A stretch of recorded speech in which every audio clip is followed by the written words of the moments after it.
Right, quick video on terminating a network cable. Just my way of doing it. Everybody does it slightly differently. But I've been doing it for a few years, and this is the way I'd usually do it most of the time.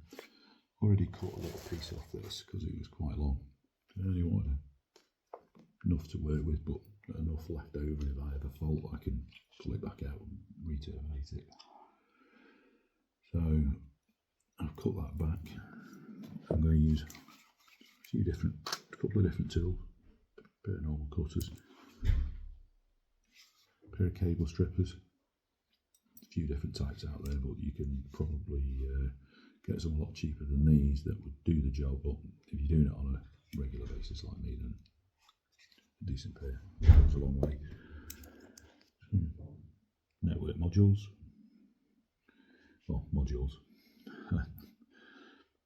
RJ45 ends, and some module testers and a network tester. You can get them a lot cheaper than this. You can get them for 15 quid off Amazon and eBay and stuff. They do the testing, they're just not as quality testing as these are. So, but they still tell you whether the cables are terminated end to end. Put one at one end, go to the other, test it, and you know you've done it right or wrong because the lights will come up or they won't come up. So what I'm going to do, I'm going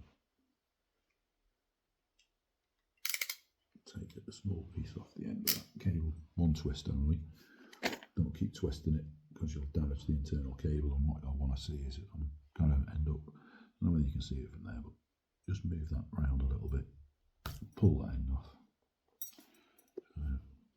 I don't want it cutting straight through so it's stripping back in the copper on the edge of the cable here and just damage it. So I'll split the pairs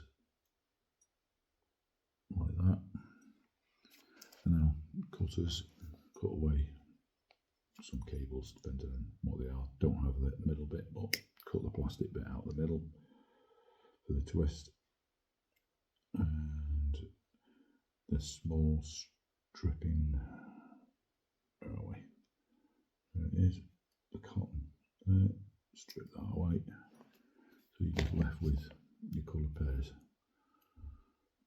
And now I've left a good length on there, so I can untwist the orange and white first. So white, orange and orange, the first pair, leaving a good length and straighten them out. And then the greens, so the white green is next.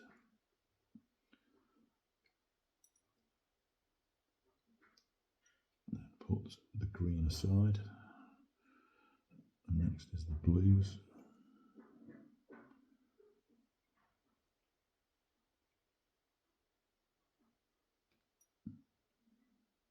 So blue, then white blue. Then bring the green back in. Always ensure that you pull the green out into a point at the bottom where it hits the sheath, and that it's not forcing itself round or in an awkward position, because it just makes it harder when you try and terminate it. So white, brown and brown. So what we have there now is white, orange, orange, white, green, blue, white, blue, green, white, brown and brown. Nice and straight with a good length on them, so you can see I've got something to work with. They're all straightened out, and you can probably tell that the colours are quite obviously in the right order because the way they stand out like that. If you had them in the wrong order, then that would also stand out.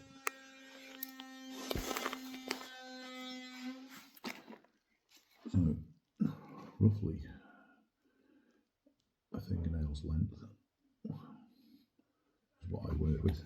With this testing tool, I bring it with the length and bring it in the back so I don't mess them all up.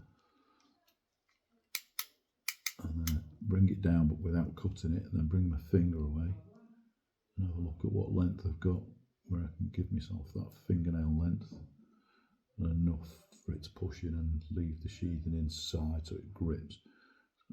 So one cut,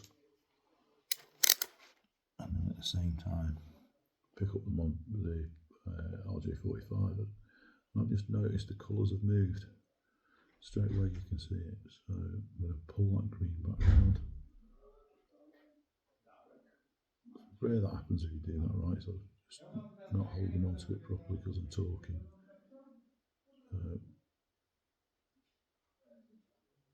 Bring that green back round.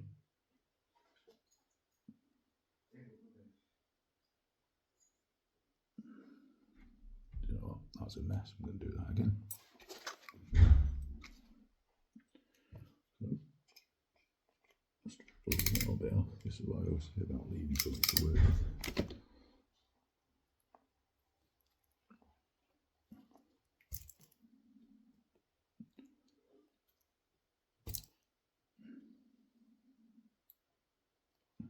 Go a little bit further down. All the way around one side.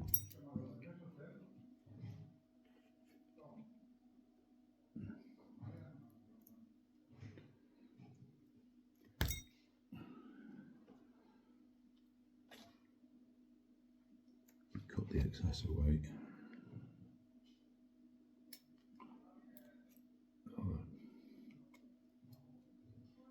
Stripper and plastic. Won't go through the colours again.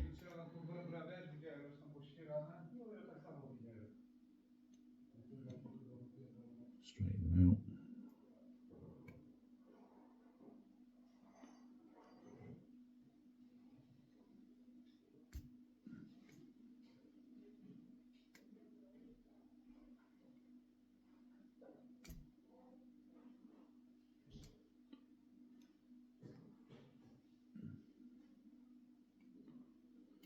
That was a good example of how you can see straight away that it's not right, because you can see the solid colours are together and they shouldn't be. And that first attempt that I did before, me talking and wasn't concentrating. So in the back again, fingers, nails length, cut it, keeping hold of it like that so they don't move like they did on the first time round. Get that, and if you hold it, the pairs or the copper cables, whatever you want to call them, against the back of it, they should just slide down the back and then slide in. Do that a few times and get used to it. Push it in so the outer is on the grip inside here. Have a look at the back, look at the colours, they all look good, they all look like they're in the right places.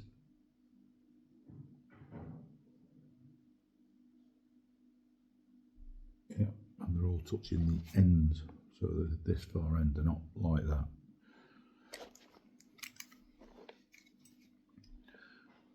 In, push down once, all the way down, up. Don't be doing this, you'll just damage the ends. Just one good grip down.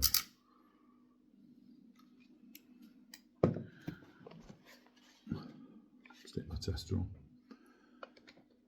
test the pairs, see how far they go. And there's no module on the other end, I'm not testing to anything, just testing the lengths, and you can see if there's any problems by testing through each pair. With this test you can anyway. You'd have to have a module on the other end of your testing with a cheaper tester, whereas I can see how far each pair is going, so I know this is terminated at least at the moment. So they're all measuring roughly 38 metres, 38.1, 38.3, but they'll all be slightly different because of the twists in the cable. But they should measure roughly the same. If you see one pair that's measuring 5 metres and the rest of the resident measuring 30, is either fault on the cable, if the one's measuring pretty much 0, then you know it's the module you just put on's not terminated properly. Take it off, re-terminate. That's why you leave a little bit more to work with. Thanks. Oh, well, one last thing. Put a module on the end so I can go to the other end, do the same, terminate it on a patch panel or terminate it on another one of these, put the tester on the end and I can test it end to end, and that will give me a reading, good, bad. Thank you. Bye.